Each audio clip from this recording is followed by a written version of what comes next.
ভয়ঙ্কর এক দুর্ধর্ষ সাইকোপ্যাথ যে মেয়েদের অসহনীয় টর্চার করে খুন করতে পছন্দ করে।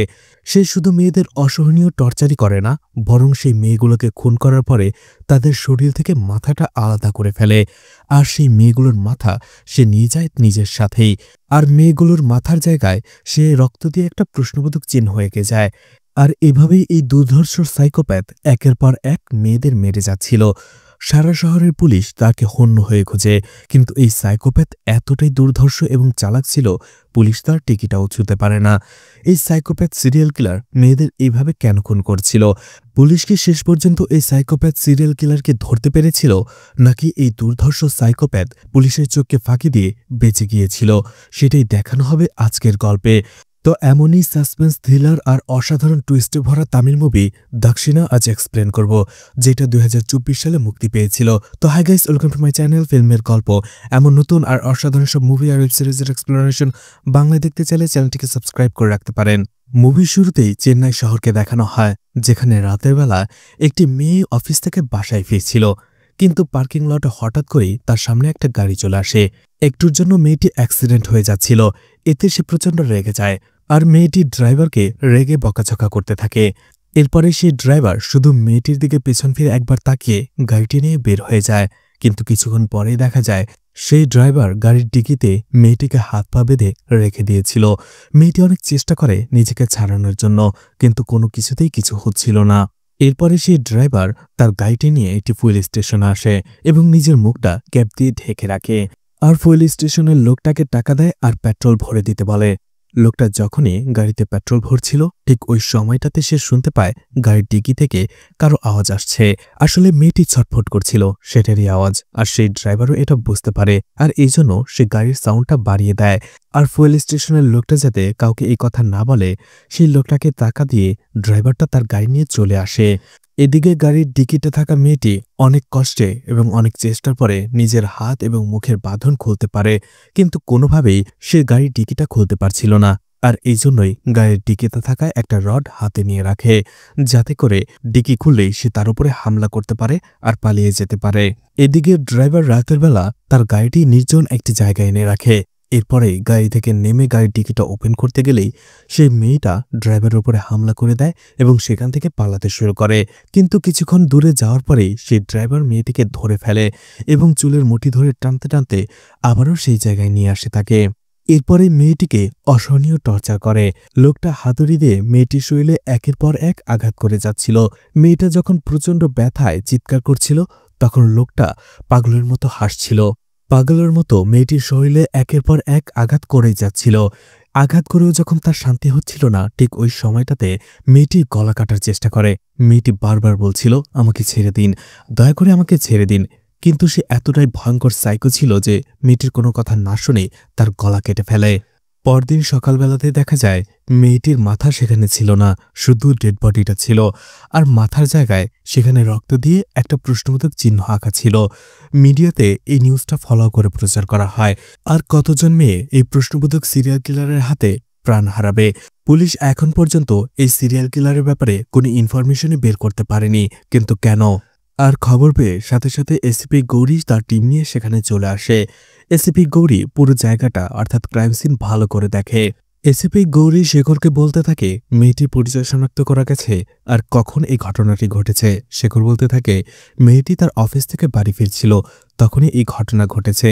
আর আশেপাশে কেউ এই ঘটনাটি দেখেনি, কারণ সবাই সন্দেহ করছে রাত 2টো থেকে 3টের মধ্যে এই ঘটনাটি ঘটানো হয়েছে।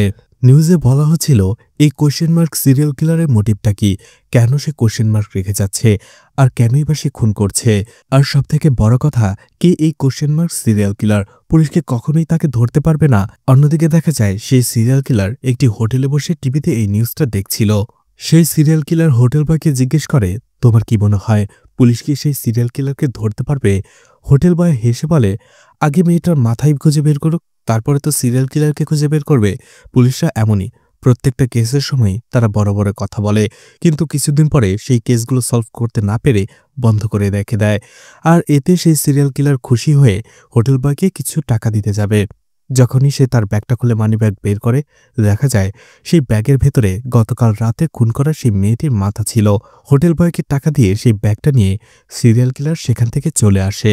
এরপরেই অদ্ভুত স্বভাবের একটি মেয়েকে দেখানো হয়, যে মদ এবং সিগারেট খেতে খেতে বাথটাবে গোসল করছিল। এরপরেই সে একটি নিউজ দেখতে পায়, সেই সিরিয়াল কিলারের নিউজ, যেখানে নিউজে বলা হচ্ছিল মেয়েটির পরিচয় শনাক্ত করা গেছে, তার নাম সিরি।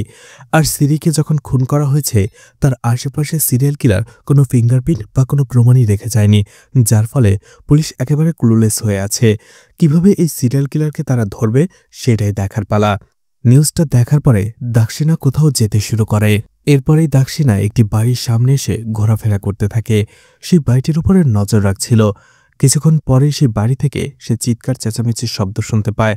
ভেতরে যেই দেখতে পায় আসলে এটা সিরির বাড়ি ছিল, আর সেই সিরিয়াল কিলার সিরির বাড়িতে তার মাথাটা পাঠিয়ে দিয়েছিল পার্সেল করে। আর সিরির মা মেয়ের এই অবস্থা দেখে কান্নায় ভেঙে পড়ে। তখনই সেখানে বাইরে দৌড়ে আসে দাক্ষিণা, চারপাশটা ভালো করে দেখে, আর তখনই দেখতে পায় সামনে একটা দোকানে সিসিটিভি ক্যামেরা লাগানো রয়েছে। সাথে সাথে সেই দোকানে চলে আসে সে।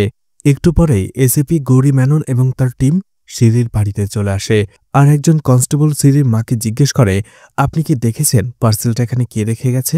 এতে সিরির মা রেগে গিয়ে তাকে একটা চর মেরে বসে। আসলে তার দুঃখ ছিল যে তার মেয়েটাকে পুলিশ বাঁচাতে পারল না, এমনকি তার মেয়ের কাটা মাথাটাও পুলিশ খুঁজে বের করতে পারেনি। আর তারাই উল্টো সেখানে এসে জিজ্ঞেস করছে যে পার্সেলটা কে রেখে গেছে। গৌরীও রাস্তায় এসে দেখতে পারে সেই বাড়ির সামনে একটা দোকানের মধ্যে সিসিটিভি ক্যামেরা লাগানো রয়েছে। সেখানে আসার পরে বলে যে গত কয়েক ঘন্টা আগের সিসিটিভি ফুটেজ আমার চাই। দোকানদার বলে কিছুক্ষণ আগেই আরও একজন মেয়ে সেই ফুটেজ নিয়ে গেছে। গৌরী তাড়াতাড়ি সেই মেয়েটিকে দেখতে চায়। লোকটা সিসিটিভি ফুটেজ থেকে সেই মেয়েটিকে দেখায়, অর্থাৎ দাক্ষিণাকে, যে সিসিটিভি ফুটেজ সেখান থেকে নিয়ে গেছে। এতে গৌরী রেগে যায় আর লোকটাকে চর মেরে বসে। লোকটা বলে আমার কি দোষ? মেয়েটি এসে বলল সে পুলিশ। এতে গৌরী রেগে তাকে আরও কয়েকটা চর মারে। লোকটা বলে আমিও তাকে জিজ্ঞেস করেছিলাম সে পুলিশ কিনা, সেও আমাকে চর মেরে সিসিটিভি ফুটেজ নিয়ে গেছে। এতে সন্দেহ হয় গৌরীর, বুঝতে পারে নিশ্চয় এই সিরিয়াল কিলারের সাথে এই মেয়েটির কোনো হাত রয়েছে। এরপরে রাতের বেলা বিচের মধ্যে দাক্ষিণাকে মদ খেতে দেখা যায়। মাতাল হয়ে একটা গ্রুপের কাছে আসে আর একটা ছেলেকে বলে আমাকে একটি লাইটার দাও। ছেলেটি তার গার্লফ্রেন্ডকে জোর করে ড্রিঙ্কস করাচ্ছিল। ছেলেটি বলে আমার কাছে লাইটার নেই, কিন্তু মাতাল দাক্ষিণা সেখান থেকে যাচ্ছিল না, বারবার ছেলেটিকে বলছিল আমাকে একটি লাইটার দাও। অবশেষে ছেলেটি বিরক্ত হয়ে পকেট থেকে লাইটার বের করে দেয়। ঠিক তখনই দাক্ষিণা নিজের পকেট থেকে লাইটার বের করে এবং সিগারেট ধরায়। এতে ছেলেটি বিরক্ত হয়ে লাইটারটা নিজের পকেটেই রেখে দেয় এবং নিজের কাজে মন দেয়। তখনই দাক্ষিণা রেগে যায় আর ছেলেটাকে মারতে শুরু করে। এরপরে দাক্ষিণা নিজের মোবাইল থেকে একটি ছবি দেখায় আর বলে এই পার্সেলটা তোমাকে কে দিতে বলেছে? ছেলেটা বলে ম্যাডাম বলছি। সেই ছেলেটা বলে আসলে ড্রাগস হচ্ছে আমার উইকনেস, ড্রাগস নিতে না পারলে আমার অবস্থা খুব খারাপ হয়ে যায়। ওই সময়টা আমার অমনি হয়েছিল। ঠিক তখনই একজন লোক এসে আমাকে একটি পার্সেল দেয় আর নির্দিষ্ট একটা লোকেশনে সেটা ডেলিভারি করতে বলে। এছাড়া সেখানে সে আমাকে কিছু ড্রাগসও দিয়ে দেয়, যার জন্য আমি এই কাজটা করতে বাধ্য হয়েছিলাম। এছাড়া আমি আর কিছু জানি না। দাক্ষিণা সেখান থেকে চলে যায়। দেখা যায় গৌরীও অন্য একটা দোকানের সিসিটিভি ফুটেজ থেকে বের করে ফেলে যে সেই ছেলেটি সিরির বাড়িতে সেই পার্সেলটা ডেলিভারি করেছে। তাকে থানায় ধরে নিয়ে আসা হয়, টর্চার করা হয়। ছেলেটি সবকিছু খুলে বলে যে শুধুমাত্র ড্রাগসের জন্যই সেই কাজটা করতে বাধ্য হয়েছে, এছাড়া সে আর কিছুই জানে না। তখনই গৌরী বলে যে লোকটা তোমাকে পার্সেল ডেলিভারি করতে বলেছিল তার বর্ণনা করো। তখন ছেলেটা বলতে থাকে সে একজন বৃদ্ধ লোক ছিল, তার মাথায় সাদা চুল, মুখে সাদা দাড়ি ছিল, আর তার পুরো মুখটা আমি দেখতে পাইনি কারণ মাস্ক দিয়ে ঢাকা ছিল। তখন গৌরী জিজ্ঞেস করে তার কোনো সাইন আছে বা চিহ্ন আছে যেটা দেখে আমরা চিনতে পারবো? ছেলেটা বলে তার এক হাতের কবজি ছিল না। গৌরী তাকে জিজ্ঞেস করে তুমি আর কে কি জানো? ছেলেটি বলে ছোট চুলের আরও একজন মেয়ে এসে আমাকে একই কথা জিজ্ঞেস করেছে। গৌরীর সন্দেহ হয়, সে সাথে সাথে দাক্ষিণার ছবি দেখায়। ছেলেটি বলে হ্যাঁ এই মেয়েটি এসেছিল। এতে গৌরীর সন্দেহটা বেড়ে যায় যে এই সিরিয়াল কিলারের সাথে কি সম্পর্ক, কেনই বা সিরিয়াল কিলারকে সে খুঁজে বেড়াচ্ছে। পরদিন অফিসে আসার পরে গৌরী শুধুমাত্র সেই কথাটাই ভাবছিল, কে এই কোশ্চেন মার্ক সিরিয়াল কিলার আর তার সাথে এই মেয়েটির কি সম্পর্ক। এরপরই দাক্ষিণা কোথাও যাচ্ছিল, রাস্তায় ছোট্ট একটি মেয়েকে সে কাঁদতে দেখে। জিজ্ঞেস করে কি হয়েছে। মেয়েটি বলে, আমার বোনকে কয়েকজন লোক কিডন্যাপ করে নিয়ে গেছে। দাক্ষিণা জিজ্ঞেস করে কোন দিকে। ছোট্ট মেয়েটি দেখিয়ে দেয়। এরপরে দাক্ষিণা চলে আসে সেই গোডাউনে, যেখানে কয়েকজন লোক একটি মেয়েকে কিডন্যাপ করে রেখেছিল। দাক্ষিণা সেই লোকগুলোকে সেখানে প্রচণ্ড পেটায় এবং মেয়েটিকে উদ্ধার করে। আর সেখান থেকে আসার আগে লোকটাকে বলে, তোমরা যারা যত মেয়েকে টর্চার করবে আমি সবাইকে শেষ করে ফেলবো, সবাইকে একে একে খুন করে ফেলবো। আর এই কথাটা বলতে গিয়ে দাক্ষিণার চোখ বেয়ে পানি পড়ছিল। তো দাক্ষিণার সাথে কি হয়েছিল, কেনই বা সে এই সিরিয়াল কিলারকে খুঁজে বেড়াচ্ছে? দেখা যায় এই সিরিয়াল কিলারকে ধরার জন্য দাক্ষিণা অনেক ইনভেস্টিগেশন করেছে। আর একটা সময় দেখা যায় দাক্ষিণা ইচ্ছে করে নিজের চুলগুলো কেটে ছোট করে রেখেছিল। কিন্তু কেন?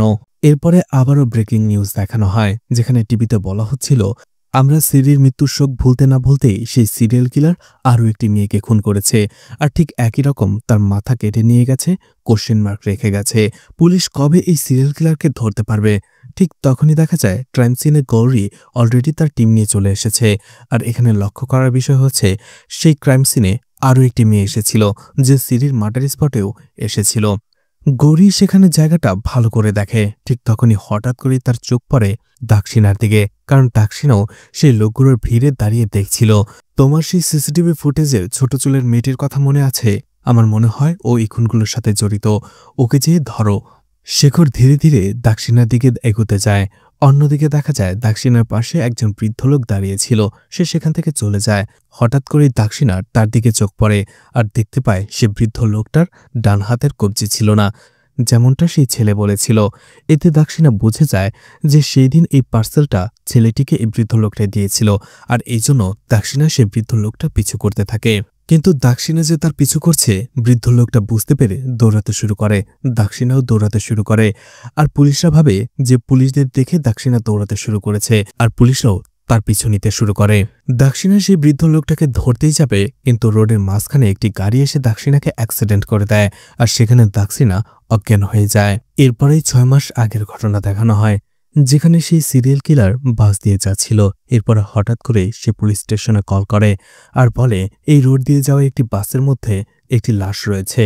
আর সাথে সাথেই ফোনটা কেটে দেয়। পাশের সিটে বসে থাকা একজন লোক তার এই ফোন কলটা শুনতে পারে।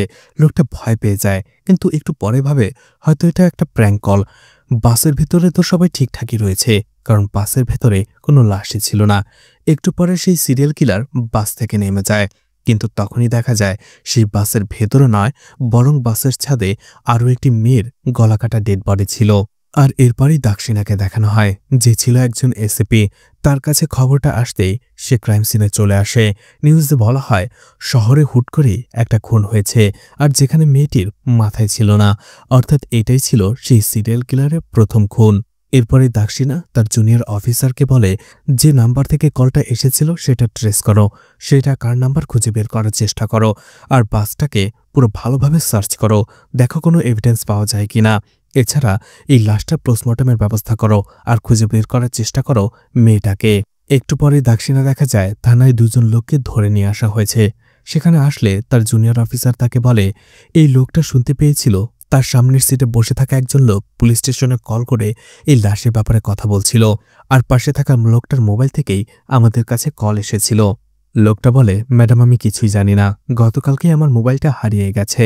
একটা হোটেলেই সেই মোবাইলটা চুরি হয়ে যায়। সেই হোটেলে কোনো সিসিটিভি ক্যামেরা ছিল না।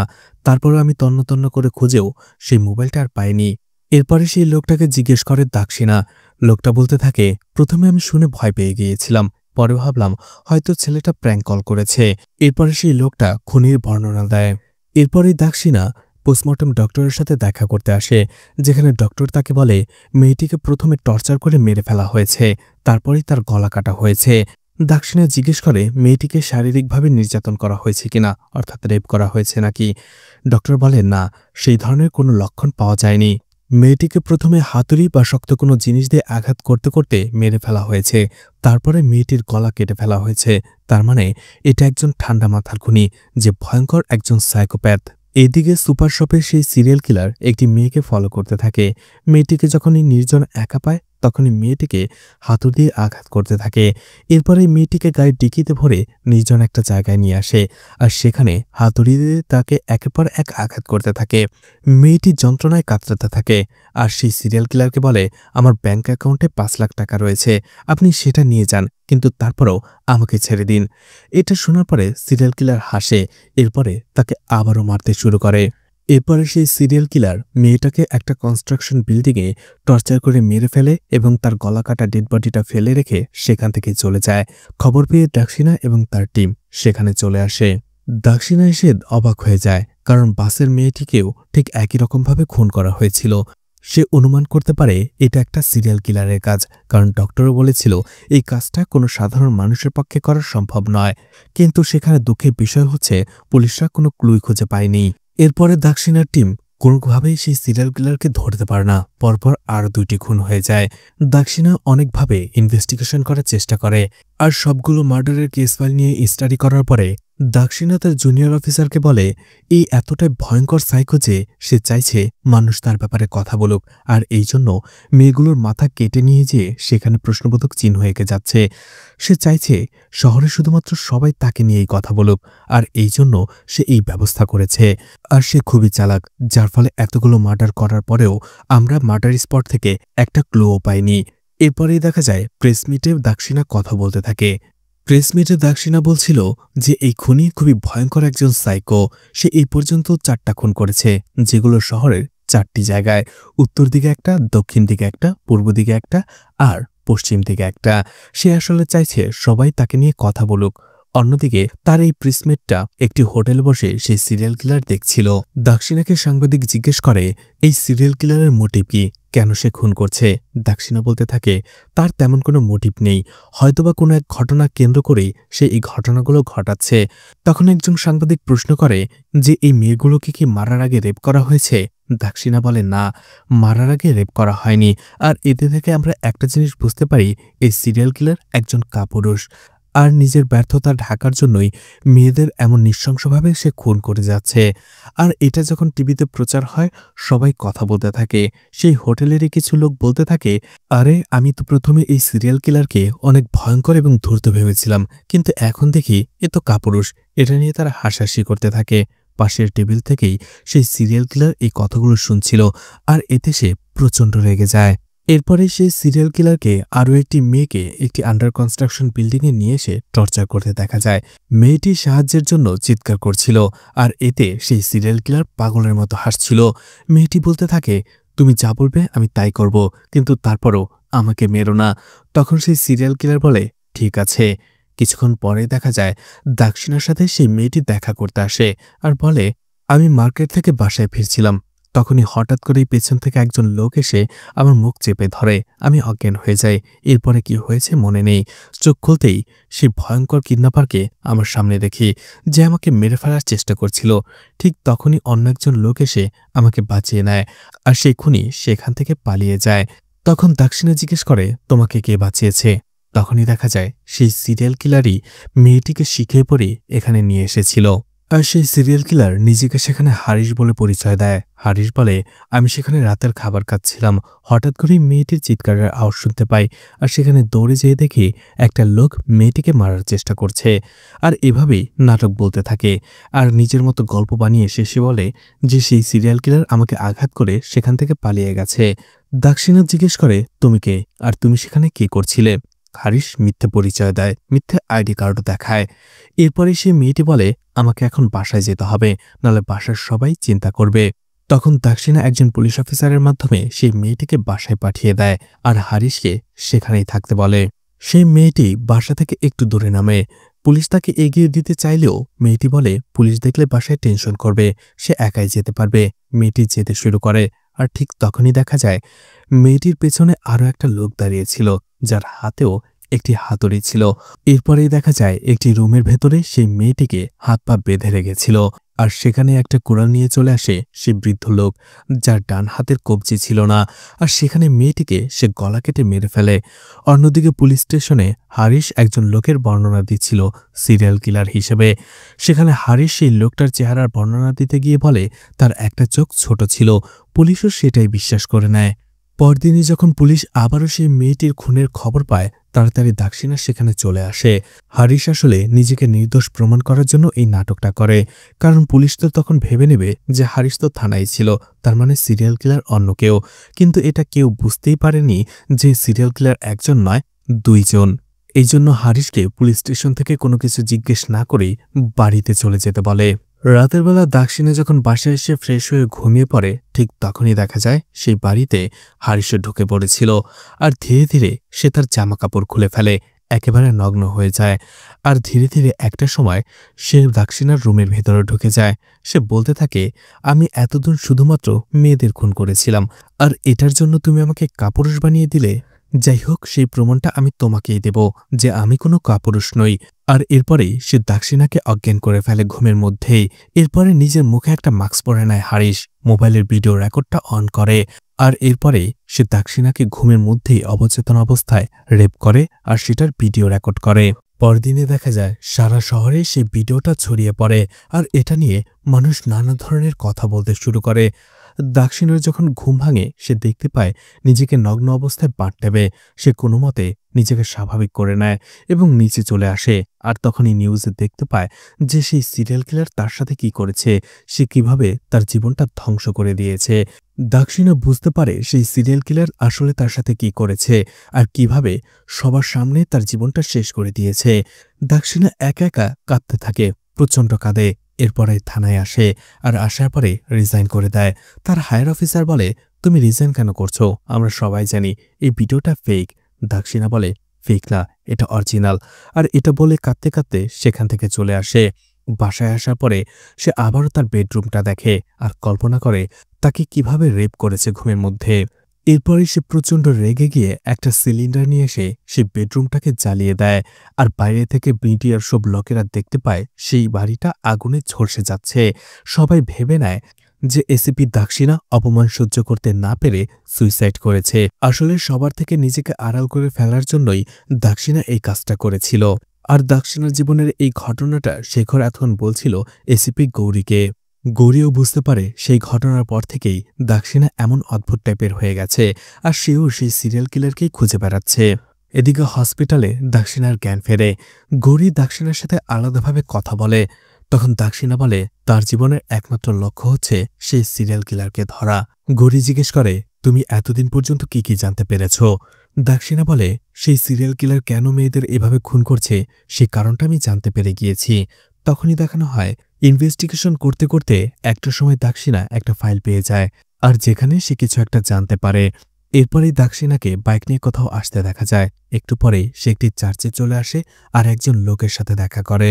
সেই লোকটা একজন রিটায়ার্ড পুলিশ অফিসার ছিল, আর সে সিরিয়াল কিলার ব্যাপারে অনেক কিছুই জানত, যেটা সে দাক্ষিণাকে বলতে শুরু করে। আমি তখন ভীমলি পুলিশ স্টেশনে নতুন জয়েন হয়েছি। সেখানে তখন অনেক চুরি আর রেপের ঘটনা ঘটত, কিন্তু তখন আমি অবাক হয়ে যাই যখন জানতে পারি যে এই চুরি আর রেপের ঘটনাগুলো নিয়ে একটা কেসও হয়নি। আমার কাছে বিষয়টা অদ্ভুত লাগে। ঠিক তখনই একজন মহিলা আমার সাথে দেখা করতে আসে এবং সেই প্রথম এ রিপোর্ট লেখায়। সেই মহিলাটি বলতে থাকে যে আসলে তার সাথে কি হয়েছে।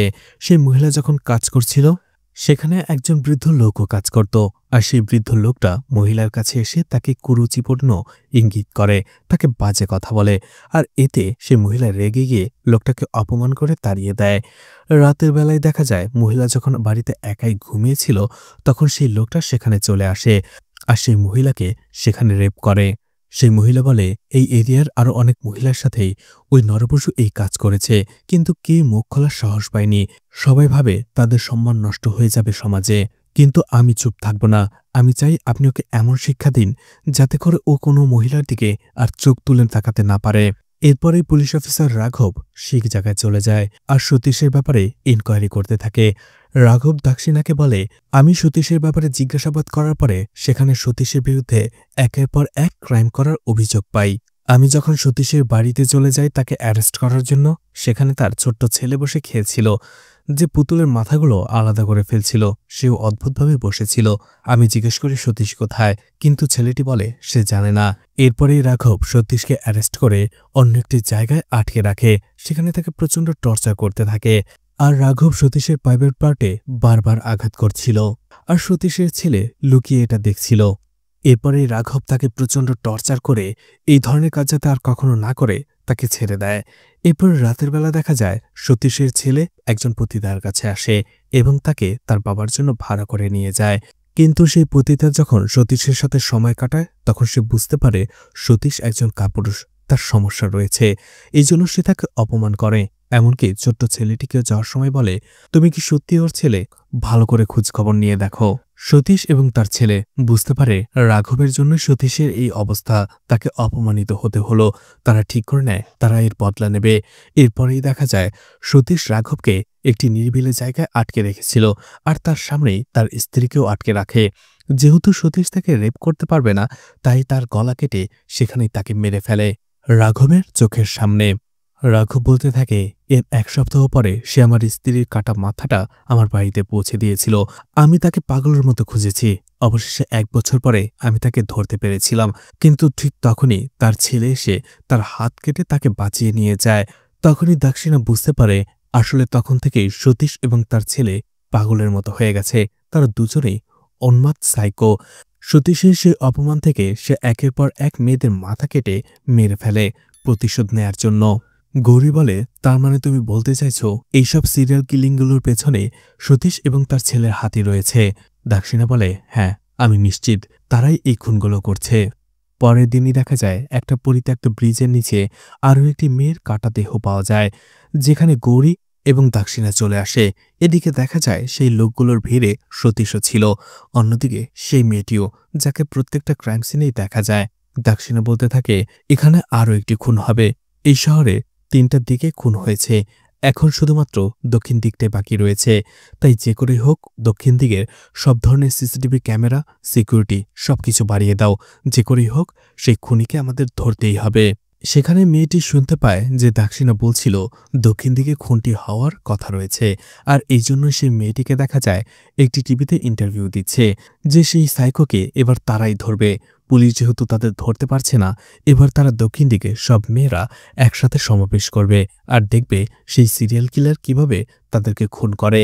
এছাড়া সেই সিরিয়াল কিলারকে অপমান করেও সে টিভিতে ইন্টারভিউ দেয়। অন্যদিকে দেখা যায় সেই সিরিয়াল কিলার হারিশ এটা দেখছিল টিভিতে। এদিকে সতীশ তার ছেলে হারিশকে কল করছিল, কিন্তু সে তাকে কলে পাচ্ছিল না। পুলিশ তাদেরকে ধরার জন্য এখন অনেক বেশি সতর্ক, আর পুলিশকে ভয় দেখানোর জন্য তাকে কিছু একটা করতে হবে। তখনই দেখা যায় সতীশ ধীরে ধীরে চলে যায় গৌরীর বাসায় এবং গৌরীর উপরে আক্রমণ করে। গৌরীও সতীশকে প্রতিহত করার চেষ্টা করে, কিন্তু সতীশের সাথে সে পেরে ওঠে না। যখনই সতীশ গৌরীকে মেরে ফেলতে যাবে ঠিক ওই সময়টাতে দাক্ষিণা সেখানে চলে আসে। দাক্ষিণা আর সতীশের মধ্যে ফাইট হয়। সতীশ সেখান থেকে পালাতে শুরু করে। গৌরী এবং দাক্ষিণা সতীশের পিছু করে, আর অবশেষে একটা সময় দাক্ষিণা সতীশকে ধরে ফেলে, কিন্তু গৌরীকে সে এই বিষয়টা লুকিয়ে ফেলে। দেখা যায় সতীশকে সে একটি রুমে নিয়ে এসে আটকে রাখে, কিন্তু সতীশ সেখানে পাগলের মতো হাসছিল।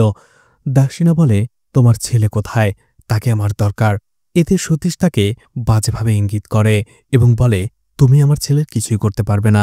মাত্র 10 বছর বয়সে ও একজন পুলিশ অফিসারের ওয়াইফের মাথা কেটে ফেলেছিল, আমার হাত কেটে আমাকে বাঁচিয়েছে। তোমার কি মনে হয় তুমি এত সহজে ওকে ধরতে পারবে? তখনই সতীশের মোবাইল থেকে দাক্ষিণা হারিশের মোবাইল নাম্বারটা নিয়ে নেয় এবং একজন পুলিশ অফিসারকে দিয়ে ট্রেস করায় যে এই মোবাইলটা শেষ কোন এরিয়াতে বন্ধ হয়েছিল। একটু পরে লোকেশনটা জানতে পেরে যায় দাক্ষিণা, আর সে সেখানেই যেতে শুরু করে। এদিকে সেই মেয়েটিকে দেখা যায় আরও কিছু মেয়েকে নিয়ে তাদের বিশ্ববিদ্যালয়ের ক্যাম্পাসে একটি অনশন করে এবং সেখানে যাদেরকে মেরে ফেলা হয়েছে তাদের জন্য শোক প্রকাশ করে। আর সেই সিরিয়াল কিলারকে জুতার মালা পরিয়ে সারা শহরে ঘোরানো হবে, এই ধরনের আরও অপমানজনক কথা বলতে থাকে। দেখা যায় সেই মেয়েগুলোর মধ্যেই মেয়ে সেজেছিল হারিশ, আর সে এই সবকিছুই শুনতে পাচ্ছিল। একটু পরে মেয়েটির মা তাকে কল করে কথা বলার জন্য। মেয়েটি একটু দূরে চলে যায়। তখনই হারিশ তার পিছু করে একটা রুমে চলে আসে এবং তাকে মারতে শুরু করে। মেয়েটা পালানোর জন্য দরজার দিকে ছুটতে শুরু করে, কিন্তু হারিশ তাকে একের পর এক আঘাত করতেই থাকে। এদিকে গৌরীও সেখানে ছিল, আর সেই মেয়েটা যে কিছুক্ষণ ধরেই নিখোঁজ এটা সে খেয়াল করে, আর এই জন্য সেই মেয়েটিকে খোঁজার জন্য সে উপরে চলে আসে। প্রত্যেকটা রুম ভালো করে সার্চ করতে থাকে। তখনই একটা রুমের দরজার মধ্যে সে রক্তের ছাপ দেখতে পায়, আর সে সেখানে আরও রক্তের ছাপ দেখতে পায়। আর সেই রক্তের ছাপগুলো অনুসরণ করেই সে ছাদে চলে আসে আর দেখতে পায় হারিশ সেই মেয়েটিকে সেখানে হাতুড় দিয়ে টর্চার করছিল। গৌরী দেখার সাথে সাথে হারিসের উপরে গুলি চালায়, কিন্তু হারিস সেখান থেকে পালিয়ে বেঁচে যায়। এরপরেই কাছে আসতেই হারিস হাতুড়ি দিয়ে গৌরীর হাতে আঘাত করে, যার ফলে তার গানটা পড়ে যায়। আর এরপরেই হারিস গৌরীকে একের পর এক হাতুড়ি দিয়ে আঘাত করতে শুরু করে। তখনই দেখা যায় লোকেশন ট্রেস করে ঠিক ওই সময়টাতে দাক্ষিণা সেখানে চলে এসেছিল। এদিকে হারিস একটা সময় গৌরীকে টর্চার করতে করতে ছাদের ওপর থেকেই ফেলে দেয়, আর গৌরী সেখানেই মারা যায়। এটা যখন দাক্ষিণা দেখে, সে দৌড়ে ছাদের উপরে আসতে থাকে। এদিকে হারিস ছাদে সেই মেয়েটিকে টর্চার করে মেরে ফেলে। যখনই সে দাক্ষিণাকে ছাদের উপরে দেখতে পায়, সে পালাতে শুরু করে। দাক্ষিণাও হারিসকে ফলো করতে শুরু করে, কিন্তু সে হারিসকে হারিয়ে ফেলে, ধরতে পারে না। দাক্ষিণা আবারও সতীশের কাছে আসে এবং হারিসকে কল করে আর বলে, তোমার বাবা আমার কাছে রয়েছে, তাকে বাঁচাতে চাইলে চলে এসো। এমনকি সতীশকে টর্চার করে সেই ভিডিও সে হারিসকে পাঠায়। অবশেষে হারিস নিজের বাবাকে বাঁচানোর জন্য সেখানেই চলে আসে, যেখানে দাক্ষিণা তাকে আসতে বলেছিল। দাক্ষিণা হঠাৎ করেই হারিসের হাতে হ্যান্ডকাপ পরিয়ে দেয়। এরপরই দাক্ষিণা যখনই দেখতে পায় হারিস আর কেউ নয়, সেই ছেলেটি যে থানায় এসে নিজেকে ভালো প্রমাণ করেছিল, তখন দাক্ষিণা নিজেই নিজের ওপরে রাগ করতে থাকে যে হারিসকে সে আগে চিনতে পারেনি, এত কাছে থেকেও সে তাকে ধরতে পারেনি। হারিসকে দেখার পরে দাক্ষিণাও পাগল হয়ে যায়, সাইকো হয়ে ওঠে। এরপরেই সে হারিসকে একটি ভিডিও দেখায়, যেখানে দাক্ষিণা হারিসের বাবা সতীশকে কেটে টুকরো টুকরো করে ফেলেছিল। কিন্তু ভিডিওটা দেখার পরেও হারিসের মধ্যে কোনো পরিবর্তন হয় না, আর বলে, আরে তুমি তো আমার থেকেও ভালো খুন করতে পারো, আমিও এইভাবে কাউকে আজ পর্যন্ত খুন করিনি। দাক্ষিণের রাগ আরও বেড়ে যাচ্ছিল যখন সে দেখতে পাচ্ছিল হারিসের চোখে মুখে একটু ভয়ের ছাপ নেই। দাক্ষিণা যে তাকে মেরে ফেলতে পারে এই বিষয়ে তার কোনো ভয়ই নেই। এতে দাক্ষিণা আরও রেগে যায়, পাগল হয়ে ওঠে। এরপরেই হারিসের জামাকাপড় খুলে ফেলে আর বলে, সেই দিন আমাকে অজ্ঞান করে রেপ করেছিলে, আজকে আমি তোমার সামনে দাঁড়িয়ে রয়েছি, পারলে রেপ করে দেখাও। আর দাক্ষিণা তাকে চ্যালেঞ্জ করে হারিসের হাতের হ্যান্ডকাপটা খুলে দেয়। আর এরপরেই দুজনের মধ্যে ফাইট হতে শুরু করে। কেউ কারো থেকে কম ছিল না, হারিস কোনোভাবেই দাক্ষিণার কাছে পরাস্ত হচ্ছিল না। অন্যদিকে দাক্ষিণাও নিজের প্রতিশোধ নেয়ার জন্য একের পর এক হামলা করেই চলছিল। এই প্রথমবারের মতো হারিসও অবাক হয় যখন সে দেখতে পায় দাক্ষিণাকে সে একের পর এক আঘাত করেও কোনোভাবেই প্রতিহত করতে পারছিল না, এমনকি সে মুখ দিয়ে একটু চিৎকার পর্যন্ত করছিল না। এদিকে দাক্ষিণা অবশেষে একটা সময় কাচের বোতল ভেঙে সেটা দিয়ে হারিসের পেটে বারবার আঘাত করতে থাকে। হারিস অনেকটাই আহত হয়ে পড়ে, কিন্তু তারপরেও সাইকো হারিস পরাজয় মেনে নেয় না। সে একের পর এক দাক্ষিণাকে আঘাত করতে থাকে। দাক্ষিণাও আহত হয়ে যাচ্ছিল, কোনোভাবেই হারিসকে পরাজিত করতে পারছিল না। শেষ মুহূর্তে এসে হারিস যখন দাক্ষিণাকে মেরে ফেলতেই যাবে, ঠিক ওই সময়টাতে দাক্ষিণা হাতুড়ি দিয়ে হারিসকে মারতে শুরু করে। কিন্তু এত মার খাওয়ার পরেও হারিস হাসতে শুরু করে। তখনই দাক্ষিণা বলতে থাকে, তোমার কি মনে হয় তুমি এখানে মারা যাবে আর কেউ সেটা দেখবে না? তুমি যে সাধারণ একজন মেয়ের কাছে মারা যাচ্ছ, এটা সবাই দেখবে। ওই যে দেখো সিসিটিভি ক্যামেরা। এটা দেখার পরে হারিস অবাক হয়ে যায়। সবাই তাকে নিয়ে কথা বলবে, সবাই তাকে ভয় পাবে, এটাই সবসময় হারিস চাইতো। কিন্তু সে যে একটা সাধারণ মেয়ের কাছে মারা যাচ্ছে আর এটা সবাই দেখতে পাচ্ছে, এটা যখন সে জানতে পারে, এতে হারিস একেবারেই ভেঙে যায় ভেতর থেকে।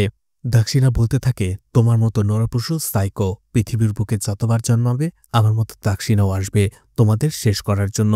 আর এরপরে সে একের পর এক হাতুড়ি দিয়ে আঘাত করতে থাকে হারিসের মুখে, মাথায়, আর হারিসকে সেখানেই মেরে ফেলে।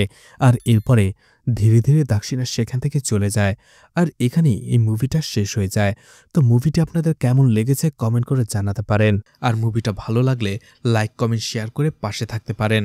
তো আজকের মতো বিদায় নিচ্ছি, আবারও দেখা হবে নতুন কোনো মুভি বা ওয়েব সিরিজ নিয়ে। ততক্ষণ পর্যন্ত ভালো আর সুস্থ থাকবেন সবাই। আজকের মতো বিদায় নিচ্ছি, আল্লাহ হাফেজ।